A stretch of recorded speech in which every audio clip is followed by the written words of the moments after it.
Welcome to episode 5 of Rise and Resilience. Today's guest is JR Orenstein. He is the owner of his own insurance agency here on Long Island, and he is the executive producer of Hot Rides in Real Estate.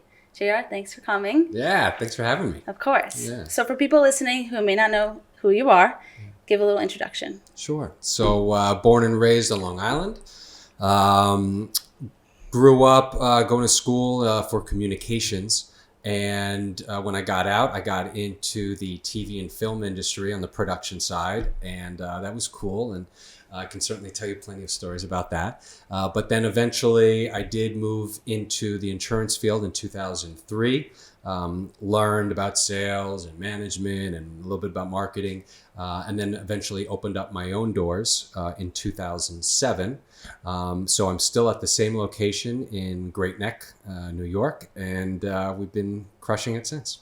So go back to being in production. Yeah. So you went to school for film. Yep. And right out of school, what did you do? Yeah, so graduated from CW Post, now they call it LIU. Mm. And, as they say, it's not what you know, it's who you know. So when I graduated, no matter who I was speaking to, I would say, they'd say, hey, how you doing? I'd be like, I'm great. Do you know anybody in TV and film?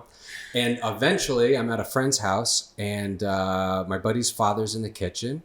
And I asked him the question, hey, do you know anybody? And he said, actually, I've got a nephew. My nephew Murphy works in TV and film. Do you want his number? I said, yes. I called him the next day and I said, hey, Murphy, I just graduated. I'm looking to get into TV and film. And he said, I guess, all right, I'm going to be on NYPD Blue next week. Do you want to join me on that?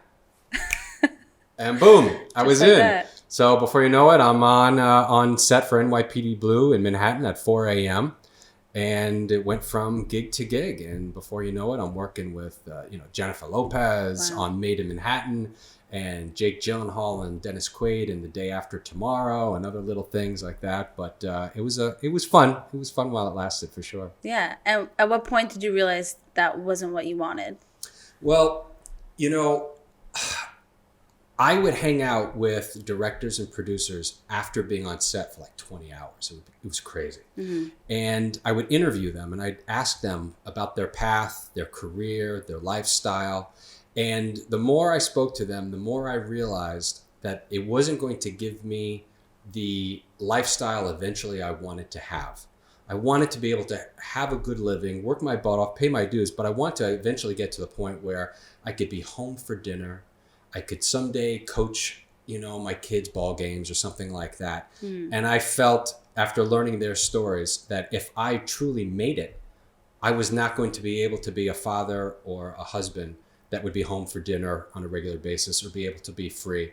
And so I ended up making the decision. I turned down working on Spider-Man.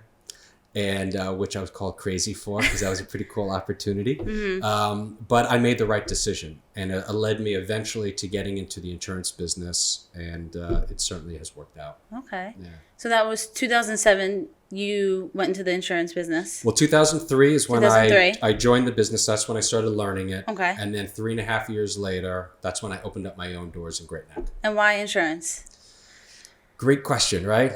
Especially when you're going from, working cheek to cheek with Jennifer Lopez, right? And all of a sudden I'm learning how to write insurance policies. So why insurance? So the insurance business is great for a number of reasons. One is I'm in the business of helping people in a time of need, right? So we get, certainly when you're running the business, it's sales. We talk about production, but we earn our paychecks truly when something bad happens, when we're getting the phone calls. Every single day, my agency, I'm getting flooded with emails of another car accident, another water loss in a house, just cha-ching, just constantly. And so we have the opportunity to be there for people.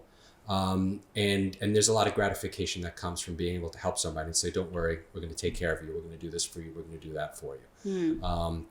I've had experiences where, when I was younger and I was wearing suits every day, where I was going to house fires and my suits would just be like done, covered in smoke because I'd be coming in after the fire department.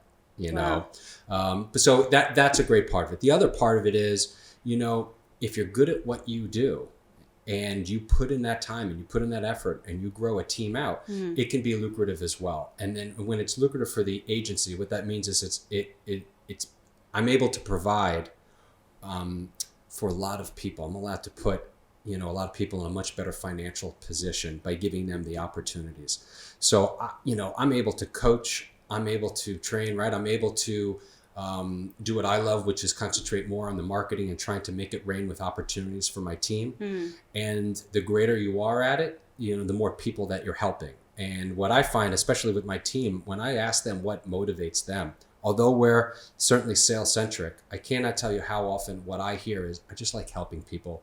I like the satisfaction, the gratification I get when somebody, when I'm helping them, or not just in a time of a claim, but when people are saying, help me, I don't know what to do. Because the truth is, we're in a business where 99.9% of the people, whether they are, working with their hands, or they're, on a car, or they're working with their hands as a brain surgeon, almost everybody really doesn't understand insurance.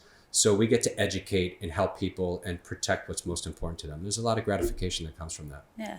It's the same in like real estate sales. A lot of people who are successful in it, they always say, I love it because I'm helping people. I'm helping people make the transition to a smaller home or a bigger home or their first home with their family. So for sure. That's definitely something we have in common. Yeah. So when you guys get those emails and those calls, do you have to report to like the scene, or like what's the steps with that? So most people will call our office directly. So what we're going to do is we're going to speak to them and find out, first of all, is this obviously something that's not a covered loss, and try to prevent them from putting in a claim where they're not going to get a payout. They're going to have something on their record. Right. And that's a kind of a difference from some companies to another. Right. A lot of insurance companies, if you make that phone call and someone says, I was just wondering, what if I had a huge leak in my house? Like they're already putting in that claim. Like they're recording it. It's already going to be held against you. With my office, I'm looking out for my client's interest, and I'm saying, for example, let's say someone's got a $2,500 deductible, meaning they're responsible for the first $2,500 anyway, and the insurance company is going to pay out anything above that. Well, if they call me up and they've got some sort of damage that was only $1,500 worth, I'm able to advise them, don't put a claim in. You're not going to get a payout. It's under your deductible. Another insurance company may say, oh, no, we're still going to report the loss, even though you're not going to get a payout. Right. So most people are going to call us up, and we're going to help first try to see upfront, is it obvious if this is covered or not? Do they have any idea of what the extent of damage is? And then we'll know how to proceed from there. If it is something that's covered, if it's something that is certainly beyond their deductible, then we're going to connect them with the claims department. And in my office, I've got someone who specializes in claims to walk people through it. So that clients, for example, don't have to be calling up 1-800 numbers all the time and waiting for a call back. We'll take care of everything for you. That's special to us. That's what we do. But that's how we handle claims. So that would be like the benefits of someone using local agent, yeah, for sure, rather than someone, Geico, Progressive, because they get that personal. Right. Yeah. Well, when anyone is choosing their insurance company, they are choosing who's going to take care of them when something bad happens. Right. That's what the contract is. Right. Right. So I get it as a consumer. You're looking at, well, all right, what's that main coverage and what's the price? And okay, one's cheaper or one's more expensive. But it's silly, and we try to go out of our way to educate people, because policies are not created equal. Insurance companies are not created equal. Even if the prices are identical, it's not an identical product, because we're in the service business. So you are choosing who is going to take care of you, who is going to be making calls on your behalf, who's going to help make sure that you get covered if you're not getting the answer that you want, right? Who's going to be available to you at different hours, right? So you're choosing your caretaker.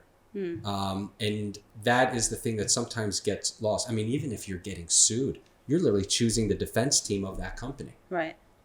So some companies are $100 billion companies who can afford a pretty good defense team. Some companies are startups, and you have no idea who you're going to be getting. So those are different factors to consider. That's true.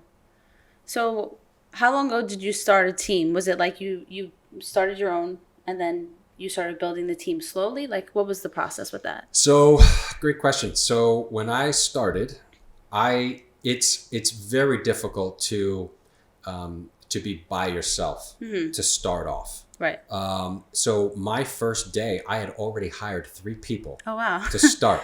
Now, when you are on your day one, and you've got 3 employees on salary, okay, because in my agency everyone is on a salary, so it's not, a lot of other businesses are essentially commission only. Not that you can't be commission only in insurance; those contracts exist, but in general, when I started, everyone was on salary. Okay. So I didn't make enough money to even pay their salaries. I didn't make enough money to take my own salary, so I did that all through taking out a loan. Wow. So if it wasn't for my loan, I wouldn't be able to pay for the rent because I was paying for retail space on a corner with parking in Great Neck. Okay, so I was paying thousands of dollars of rent, Wow. thousands of dollars on insurance, thousands of dollars on payroll, and I had to take a loan out and believe in myself and believe in the process that eventually profits would come in. And it did, but you have to have faith in yourself. Sure. And some people do crash and burn in this business, but my philosophy is, if you want to grow, you have to spend. And I couldn't be the only producer and service and manage and market. You can't do it all. I wore a lot of those hats in the first year, way more hats than I do now. But as I've grown, I've been able to hire more and delegate more responsibilities out so that my team does essentially what they're specialized to do. And now, as someone who's in my 14th year, about to enter the 14th anniversary, I can do what I enjoy doing, what I think is, my greatest strengths. And that's where it gets fun. When you can do what you love to do, right, and delegate out the parts that you're not the biggest fan of. Yeah. That's the goal. Yeah. So you took a risk on yourself and it worked out. Yeah. And there are so many people, right, who they have these dreams and they're not ready to take that risk, or they don't believe themselves. What advice would you give them?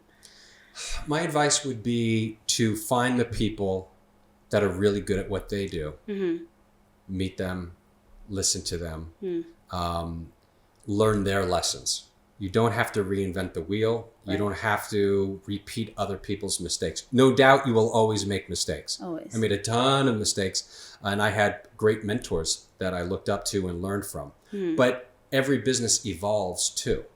So even if you're learning, you can meet a mentor and they're teaching you a lesson that they learned from 10, 20 years ago, and now the market is changed completely, So, but meeting the people who are at the best of what they do and learning from them would be my advice. And there's an enormous amount of information on YouTube. I mean, I've learned so much just by seeking out who I want to learn from on YouTube. Right. Whether that's marketing or selling or leadership in management.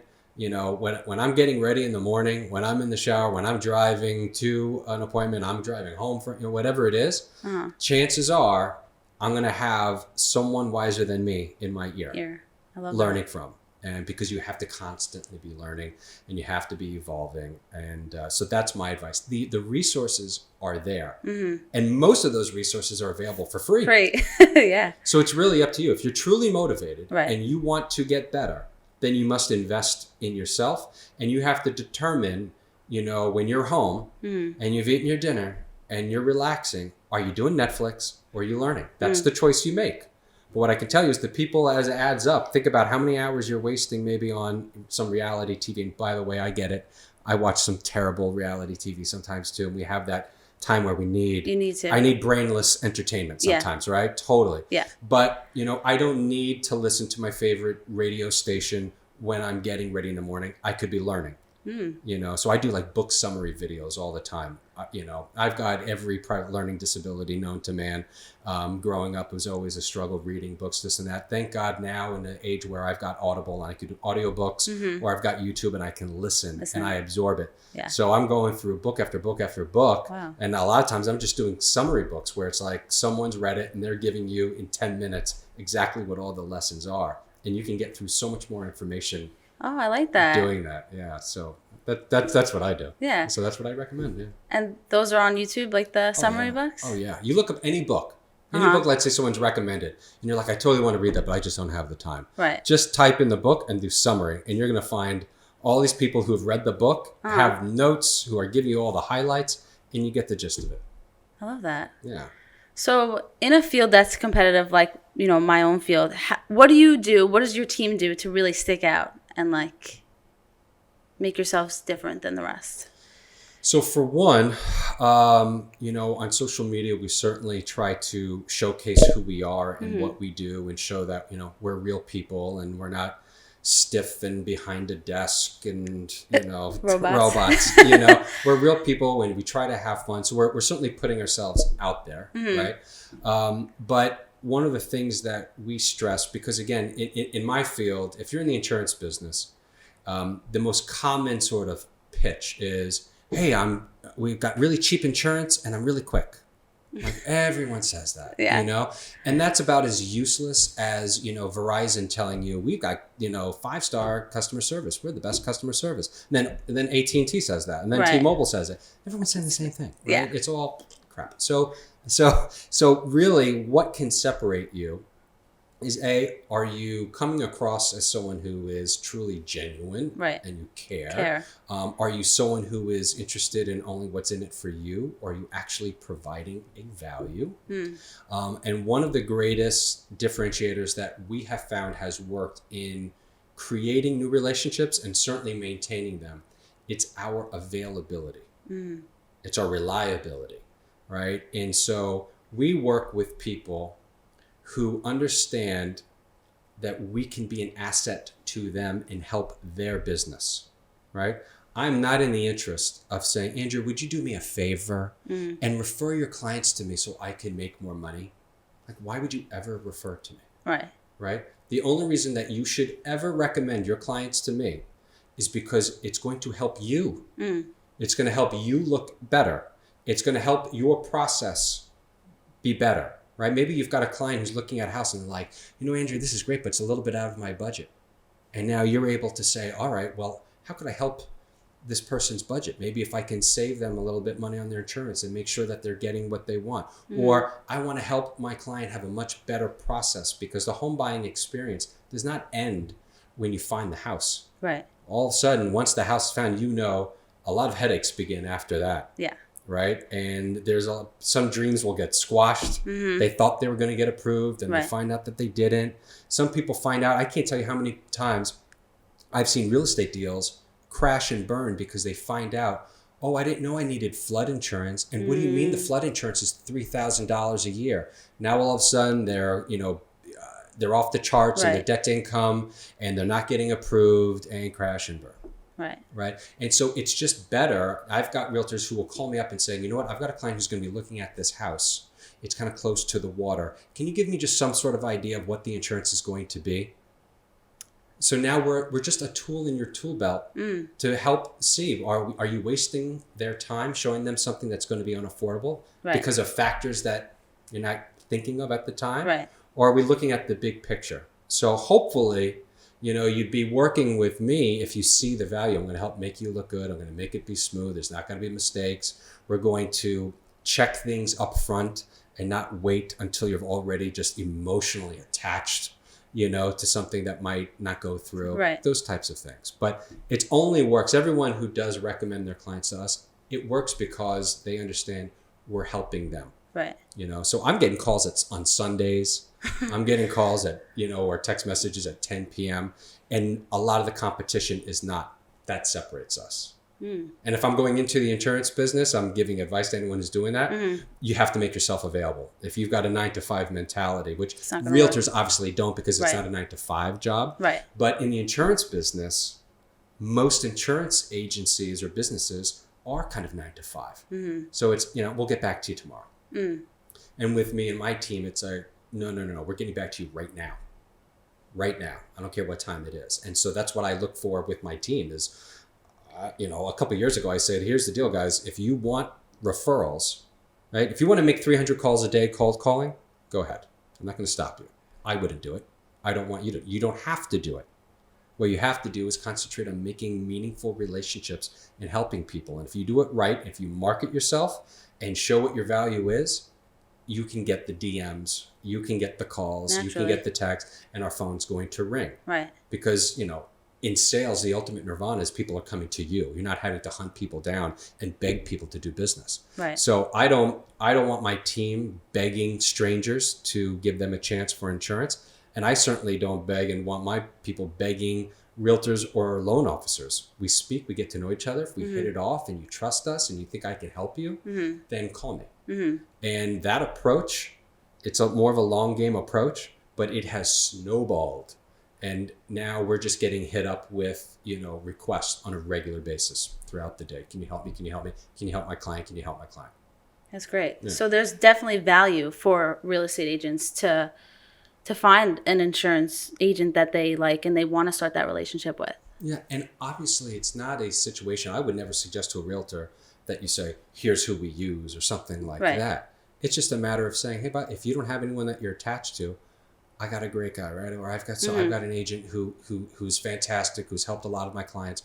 Would you like their name and number? Right. Whatever. Leave it at that. Yeah, leave it at that. It's I don't want anyone ever feeling pressured to speak to me. Right. And I would never ask a realtor or expect a realtor or loan officer to try to pressure their client to working with anybody else. Right. You work with who you're comfortable with. That's it. Yeah. It's all about building relationships. 100%. That's it. It has to be natural.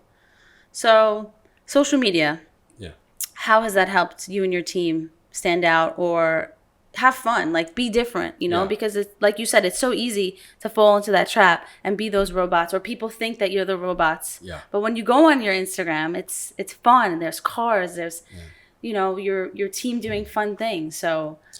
Well, it's been a game changer, and what I can tell you is that as an insurance agent, we were talking before, realtors can put pictures of beautiful homes, or even if it's not their own listing, right? You see that game a lot, right? Look at this beautiful house. Yeah, it's not my listing, but it's a beautiful house, right? You see a lot of that, and with insurance, I can't show insurance policies. I wouldn't get too many followers. I also would not get too much attention if I was talking about insurance too much.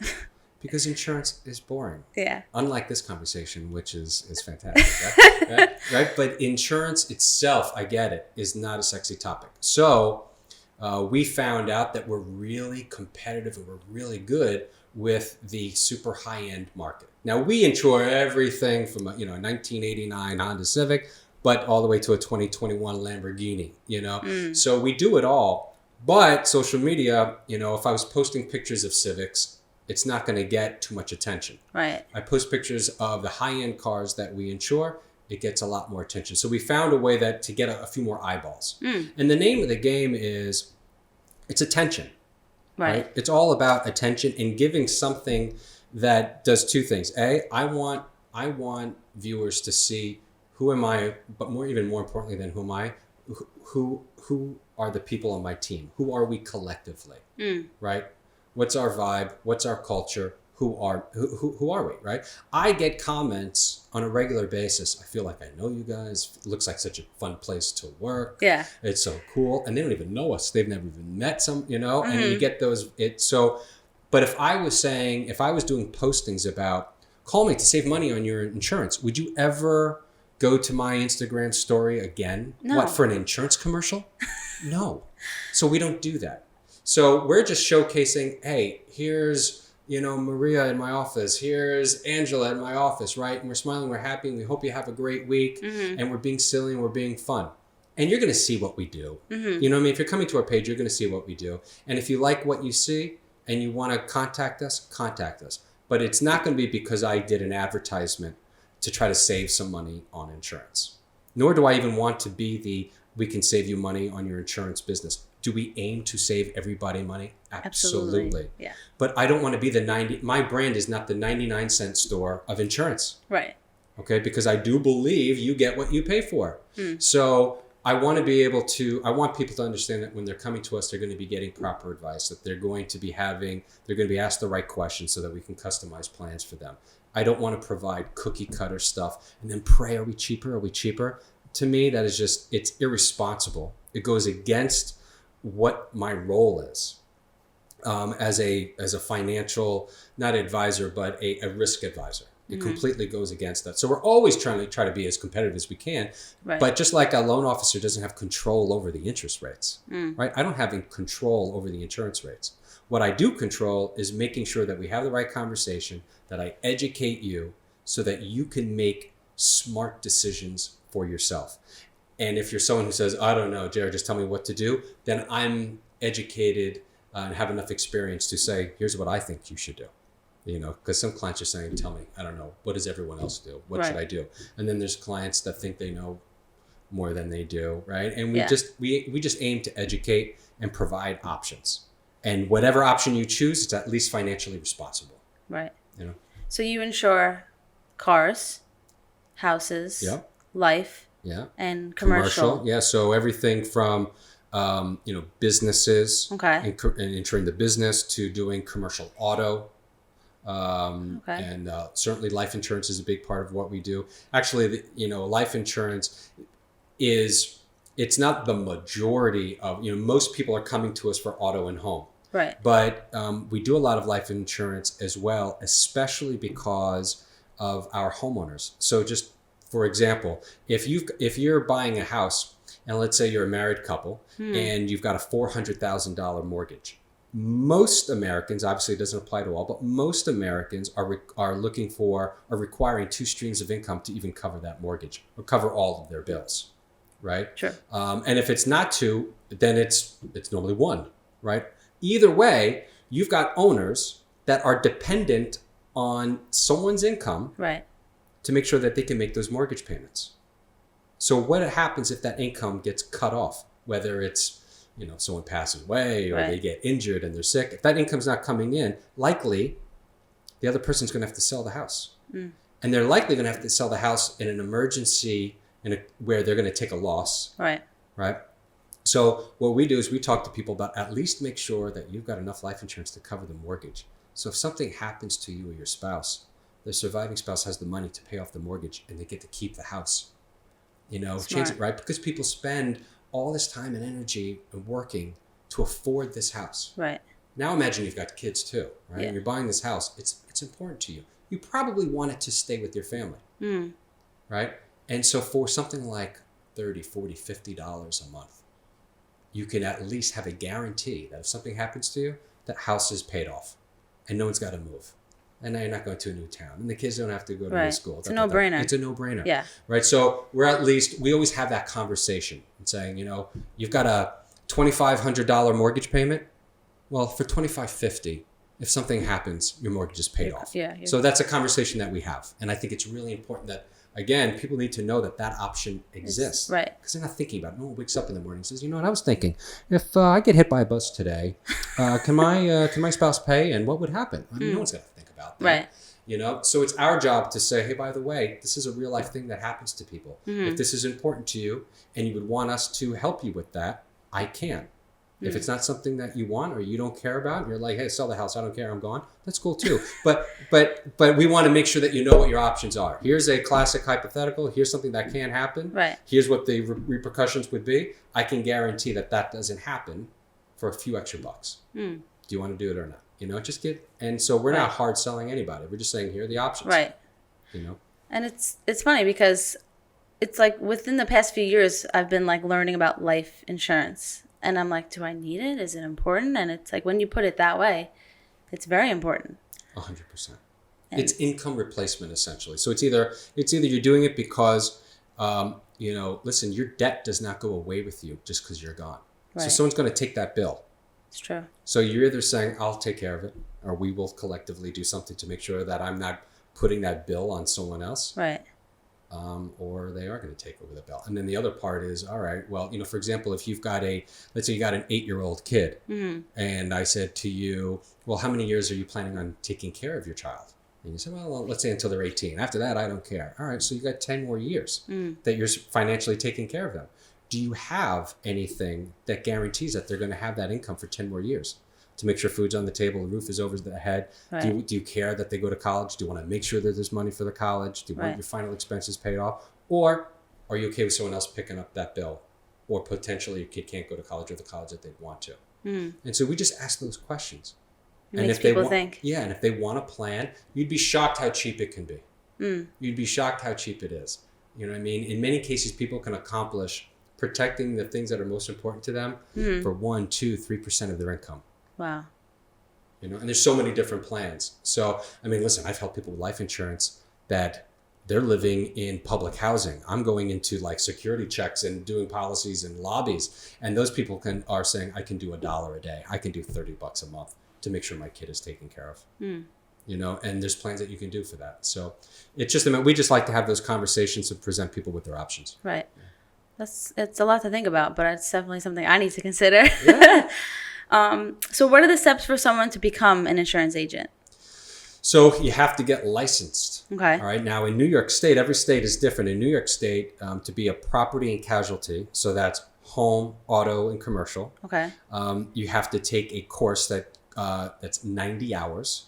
It used to be it had to be in person. Now you can do that online, but it's a 90-hour course. Then you have to pass the final exam for that. And then if you pass the final exam, you are eligible to take the state exam. You pass the state exam, wow. Congratulations, you are a New York State licensed insurance agent or broker, yeah. And then at that point, you're either, ideally you should be working for someone else and learning the business, or maybe you were already working for someone and learning it. But at that point, you're choosing your path of what maybe specialty you want to go into. Do you want to be in a business that sells one particular type of product?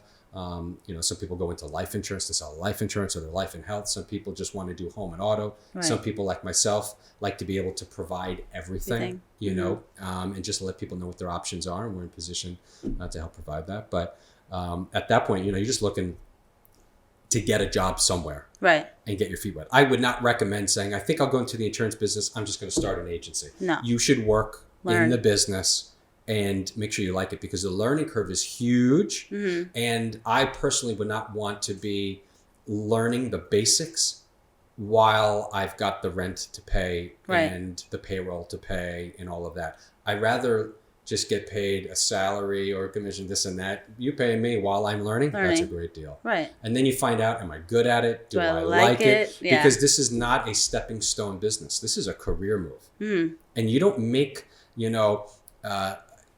insurance. A lot of people on the outside, they don't realize you don't make a lot of money just because you sell a homeowner's policy. You got to sell a lot of homeowners policies. Right. You got to sell a lot of cars. Mm-hmm. Okay. Like hundreds and hundreds and hundreds. So it's a volume game. Right. Unless you're going into a business where you're doing commercial and we're talking about, selling insurance where, people are paying $100,000 plus per policy. Mm-hmm. Yes, that's not a high volume game. But if you're getting into standard, local or home and auto, you got to sell a lot of it. You got to sell a lot of it. And then it takes time, because in some cases, between your marketing and your business expenses, you're really not even making any money on what you're selling for maybe 2 years. Right. So again, that's where you have to have faith in yourself and the process and the patience for what you earn on the back end. Mm. If you do it long enough, it grows. Right.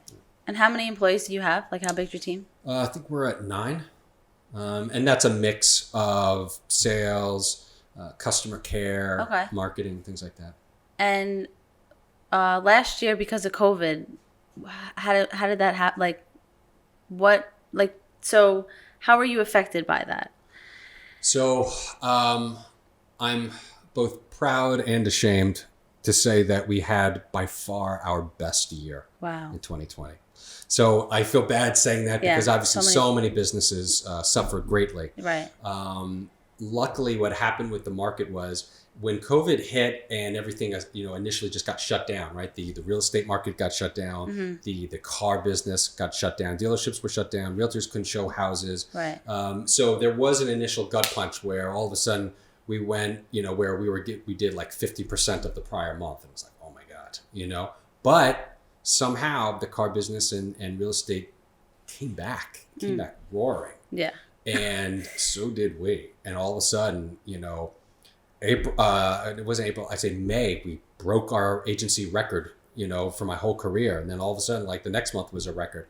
And we just kept on going up, up, up, up. So I think it was a culmination of the markets kind of got hot for real estate and the car market. We also, I think, did a better job with creating new relationships digitally. And somehow just our referrals just started to grow. So it was by far not even close to the best production year we ever had.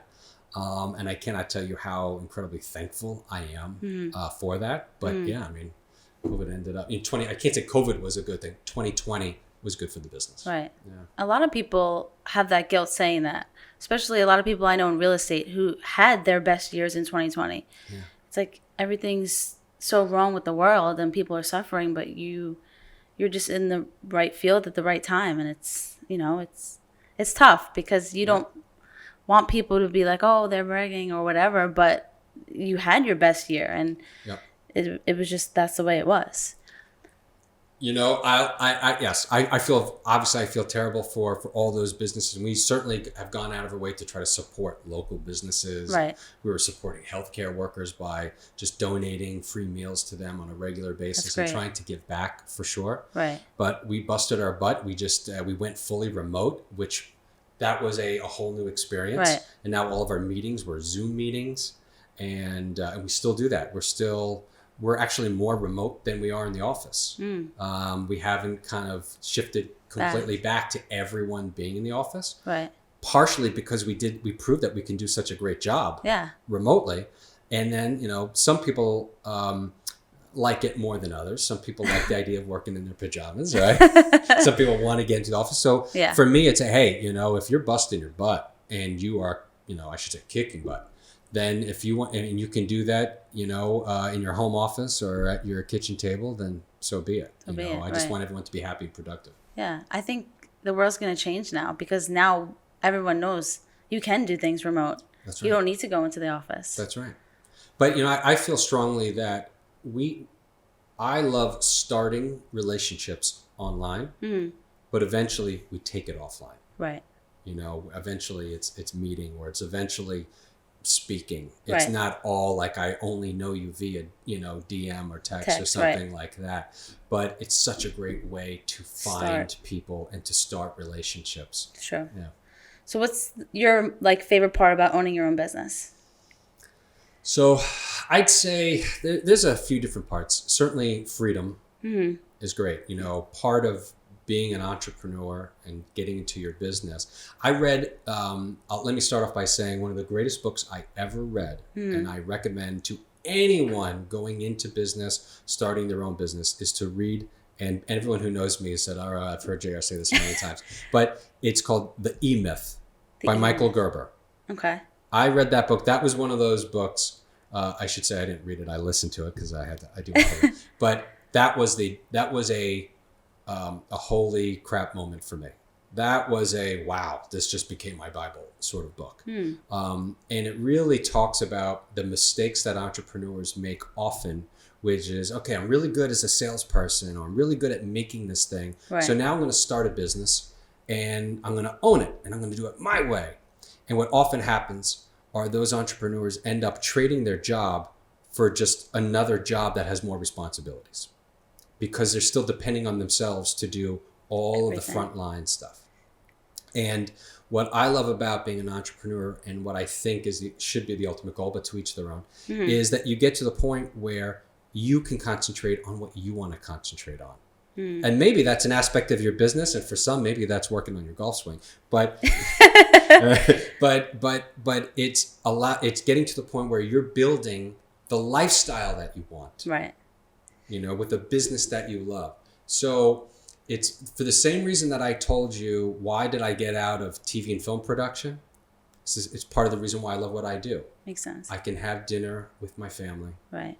I can, go to my kid, my 7-year-old girl is now playing lacrosse, and I'm going to be at every single practice, and I'm going to be able to make time and be able to practice one-on-one with her and go to the park and do those types of things because of the lifestyle I have. And, I'm in year 14. My year 1, I was in the office way before anybody, and I was leaving after everybody, and I was doing a lot of sales, and I didn't have any life. But I paid my dues, and I got to the point where I can hire out and delegate. The other aspect is, first of all, I love being creative. I love thinking outside of the box, and I love strategizing. Love that.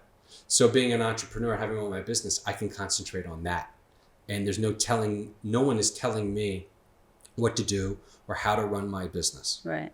I'm seeking out different ideas across the board. And if I find something or I think of something, I'm like, all right, let's do it. Let's go for it. Let me try this. And, so that freedom is a beautiful thing. Yeah. And then I can also tell you that I personally get way more satisfaction when members of my team are successful Yeah. than I ever had when I was a team member working in an office and making sales for myself, or even as an agency owner. Right. If I make a sale, you know, it's like 1 second. 1 second later, I'm over it.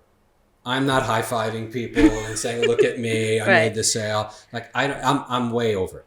But if one of my agents comes into my office or calls me and said, I did it and this worked and we made the sale, that's what brightens my day. That will make my day. Mm-hmm. And if it's my sale, I don't even care. Right. So that's like a that. huge part of what I love about having a business is there's, it's helping people, it's helping the team members, it's seeing success through their eyes, right? And having the freedom to run it the way I want, I love that.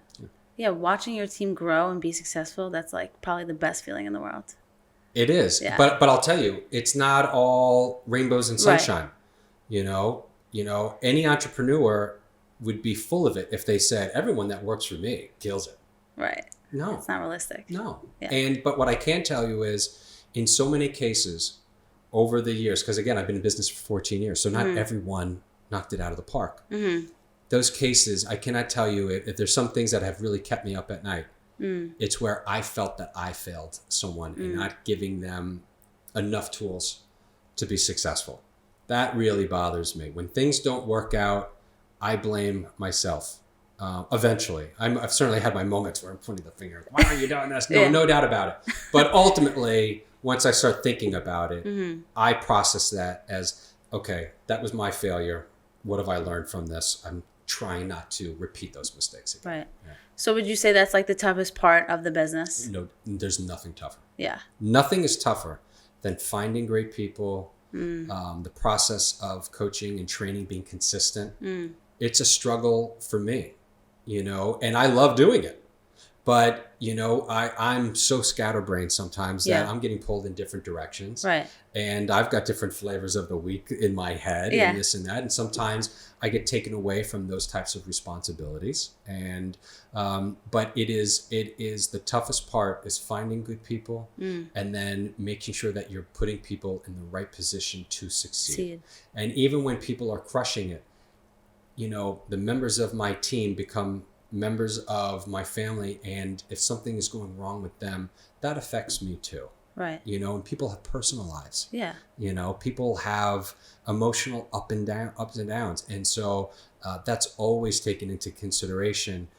Someone can have a really bad day. Sometimes people need to not come to work. Some people are going to get sick, and whatever it is. And so that's all part of the relationship, and things can happen to the business. So you got to be ready. You got to be prepared. Yeah. One day everything is great. You're breaking records. The next day I feel like everything's going to crumble. Every entrepreneur is going to go through those emotions and challenges. And I've experienced a lot of challenges. I've been knocked down hard over the last 14 years. Right. But you find a way to get up Keep again. going. It's cliche, but it's true. It's true. Yeah. I love that. So let's talk about Hot Rides in Real Estate. Sure. And how that idea came about.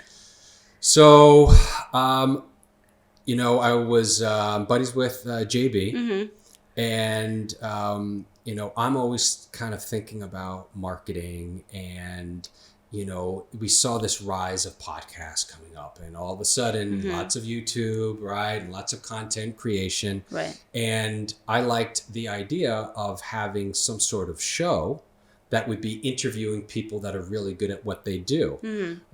But what I wanted was something that was different. What would separate it, right? What would be a different angle? And with my background doing homeowners insurance and car insurance, and JB having a background in real estate, and because I insure so many exotic cars, right, I said, I went over to JB, and I was going to talk to him about two different ideas that I had.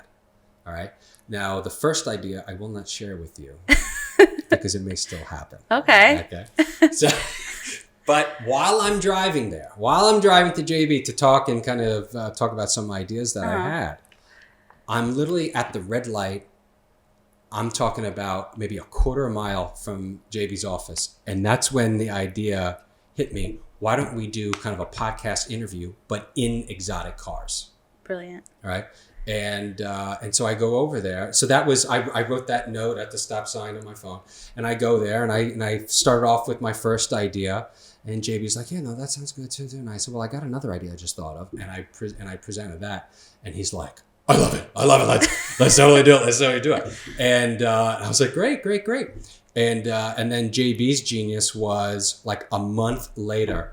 He's like, all right, so I've got a crew. I already know who our first guest is going to be. And I was like, whoa, you acted so fast. Took that idea. And all of a sudden now we're having meetings. We're talking a little bit about more details. And we're talking about how are we going to fund this thing and all of that. So it was a kind of, random thought that came into my head about the concept of doing interviews of real estate agents, in exotic cars. Right. And then JB was able to take that initial idea and then be able to put some of those pieces together quite quickly. And he had relationships that I had not had with some of the greatest realtors in our local market. So combined, we're able to put something together. And, season 1 was also a big learning experience because neither one of us had put together any sort of show. So plenty of learning experiences. And, I know that with your background and you've studied, I watched those things and I was like, ooh, maybe I would have done that different. Ooh, I would have cut that shorter. Ooh, I would have taken that out. That's okay. There's growing pains, but it got a great response. Yeah, it was awesome. Got a great response, and I was getting, messages, how can I be on the show, and things like that. But it was a lot of fun. We've met some great people, some extraordinarily talented, hardworking people. So now we are in talks about what we're going to be doing for season 2. And what I can tell you is no details. But what I can tell you is that it is going to be bigger. It's going to be better. It's going to have new segments that never existed before. Okay. And we might be expanding beyond our local area as well. So some fun stuff definitely. When do you think we can expect that? I would say sometime this spring. Oh, soon. Yeah, we're going to be getting started pretty soon. But there's going to be more planning into each episode, and they're going to be spaced out more than they ever were. Okay. To make sure that we have everything that we want in line. Makes sense. So. How was that to go back and produce something? Did you enjoy that? I did. Well, first of all, I want to make sure that I say that I came up with that basic idea for it. Right. But so much of what you see on that show is coming from JB and his team. Yeah, they're great. So an amazing team. Everyone, they put in so many hours, into doing that. So I don't want to take too much credit, quite frankly. But it's really a collection of a lot of people and the greatest part about it is doing something like that. And it was kind of taking me back to my days. Right, that's what I meant, yeah. Is that it's got to be the most fun way to work that I've ever had. Yeah. It's like, man, you're driving around in an exotic car, you're going to different locations, you're meeting some really talented people. It's just fun. You feel like you're just playing hooky. You know what I mean? It just doesn't feel like... It's not work. Yeah. But it's marketing, and marketing is part of work. Absolutely. So, yeah, loved it. So have you always been a car guy, or... No, not really. I became a car guy once I realized that I love insuring that. That really pumped me up. But I've got a lot to learn. I've learned a lot. Now I'm at the point where I'm pretty damn good at, if I spot the car, I know what the make and model is. And then all I would have been able to say is, okay, I see that that's a Bentley, but I don't know what the hell that is. Or I see that that's a Lamborghini. So now I'm constantly, when I'm seeing the pictures, testing myself. Do I know what make and model that is? Do I know what makes that special? So I'm learning a lot. And I no doubt have a much greater appreciation for these cars. Before it was like, oh, that's a cool car. Whatever. Yeah. But I'm not someone who brought up a car enthusiast or anything like that. Yeah. What's your favorite car? Well, you got the sentimental choice, right? My sentimental choice would be my first car. which was a Jeep Cherokee, which was great car. It was a hand-me-down. And I have a lot of attachment to that car because it was my first car, and also because it was stolen from me when I was in college out of the parking lot. I parked my car. And I go into my dorm room. I come back an hour later, and my car is gone. And that's never happened to me before. Right? I come back, and I'm like, pretty sure it was right here. Right? And you start going through these crazy thoughts where you're like, okay, maybe I'm crazy. You start questioning your insanity. You say, maybe I parked it in a different parking lot. I went to every parking lot on the CW Post campus thinking maybe I'm crazy. And it just wasn't showing up. It wasn't showing up. Now this was when that happened, this was probably like maybe 2001. Okay. And the car was I was on the lacrosse team over there. So all my lacrosse equipment was in my car, gone. And back then, we didn't have MP3s. So we had CDs. My entire music collection, which was my CD little folders in the car, gone. No. Yeah. So I lost my baby, my car. I lost all my music, and I lost my lacrosse equipment. It got stolen from me. Eventually, they found the car. Okay. Like uptown, I think it was like either in Bronx or Yonkers, and it was in pieces. It was like stripped completely down.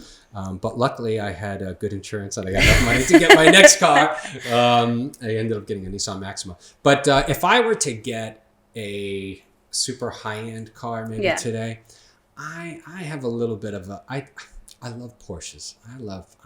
I don't know what it is. Yeah. Maybe it's because I'm not super fancy.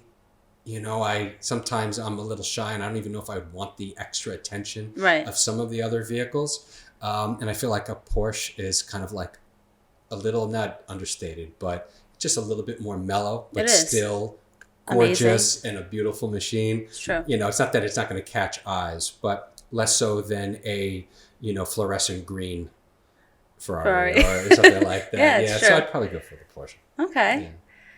And what do you do for fun? Well, when you've got a business and you're married and you've got a 7-year-old and a 4-year-old,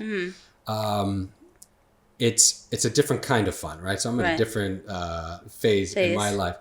I mean, I know it's cheesy. I just love my time with my children and my family, and I love doing corny dad stuff, with my kids and family. So I love that. I'm the happiest probably when with my family, especially when we're eating, because I love food too much. If I'm an addict, I'm a food addict. What's your favorite food?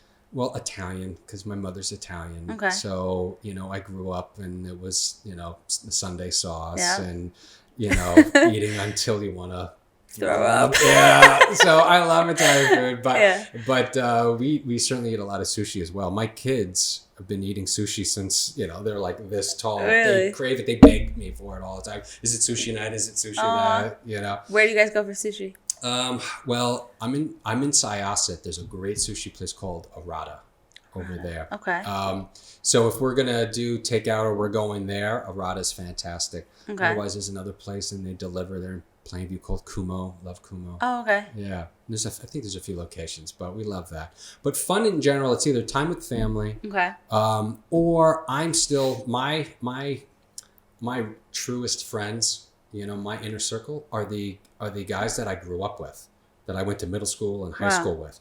So, that's normally if I've got a night out and I'm going to be hanging out and I want to be with my friends, I'm hanging out with the guys that I grew up with, and we still hang out. So we try to make time, for that. But it's time with family, it's restaurants, and then it's hanging out with the guys that are truly my brothers. I love that. What advice would you give someone who's like juggling or trying to find that balance between work and life, especially as entrepreneurs, because technically we can go 24/7, 7 days a week? Yeah. I would say, it depends on what your goals are. Some people are saying, man, if I could make $100,000 a year, I'm good. Then but if you've got the mindset of, I want to be a $10 million a year, like your path is going to be different. Right. It's going to have to be very different. So step one is knowing, what do you want? What do you want? How hard do you want to go? You know, it also depends on what stage in your life you're in. at. Yeah. All right. So when I started, I was single with no kids. So it didn't matter that I was coming home at 9 p.m. Right. or 10 p.m. It didn't matter. No one was waiting for me. It's true. You know? So my recommendation is if you're in position to work those really long, hard hours because you don't have dependents or you don't have any, you don't have those other commitments, now is the time to go 100%. Full throttle. Go hard as you can. Because the harder you go now, the less you'll have to go later. You can build a nice, strong foundation. And if you get to the point where now you need to find kind of family work balance, you put in that time. You got to that point. Yeah. It's harder to say, well, I'm going to go at a kind of a 60, 70% pace because I want to be home for dinner. You know, so it really, it's such a personal question. Yeah, it is. To find that balance. For me, being an entrepreneur and paying my dues for so many years has allowed me to have the balance that I want. And what I can tell you is I could grow my business more and we could increase our profits just by me working more hours. Right. Right? Or being away from my family more. I could do that. I say, but what am I getting out of it? What am I losing? Right. And I've got to find that balance. Some things are just not worthy of my time. And the older you get, the more you find out how insanely important your time is. And you don't want to, and so, you know, it's like if someone makes, let me just give you a quick example. Let's say that someone makes $1 million a year. Going from 1 million to 1.1, right? $100,000 more is likely not going to change their lifestyle. Right. But what if that extra $100,000 is going to take up, let's say, 3 or 4 more hours of your day? You ask yourself, do I want to give up those 3 or 4 hours more per day for that extra 100,000 that's not even going to affect my lifestyle? Some people may say, absolutely, of course, that's a 10% increase. Other people may say, you know what, it's not worth it because I'm not even going to be happier. Right. I'm making more than enough money anyway. Right. And those are 3 or 4 hours I could be spending with my kids or my spouse or going on vacation or doing whatever it is and have more freedom. So you got to find that out. What's most important to you? What are your priorities? That's true. Yeah. So I want to end with something fun. If you could choose one superpower, Oh boy. what would it be and why? Man, you know who would love that question Who? is my son Benjamin, Aw. right? Who now has like all of these Avengers stickers all over his walls. And I just got him the Incredible Hulk camper, and it was like Christmas for him. That's cool. Oh my God, I've got my own Incredible Hulk camper. That's a tough one. So any superpower, well, considering I'd love to free up some more time, I guess speed. Maybe speed would be helpful. So maybe the Flash. Maybe the Flash. I'd get more done. Cool. And then I could just, spend more time being with my kids. Yeah, that makes sense. I like that. Yeah. Cool. So how can people connect with you, find you, call you? Sure. So, there aren't that many JR Orensteins out there. So if you, whether you're on Google, you're on, Facebook, Instagram, wherever you can have a search. If you type in my name, I'm going to show up. Okay. I'm going to show up. You're going to find me. But I'm on all platforms, and certainly you can always call my cell phone, 516-286-3554. You can call my office directly if you want to work with my team. That's 516-466-3276. What I can tell you is, in almost every case, the way that we work, just so people understand from an expectation is, reach out to me. I always want to be your first point so I can get to know you, see what your situation is. And then eventually the way it works is I'm going to be handing you off to one of my team members that I think is best suited for you. Okay. That could be best suited because of the types of clientele you have.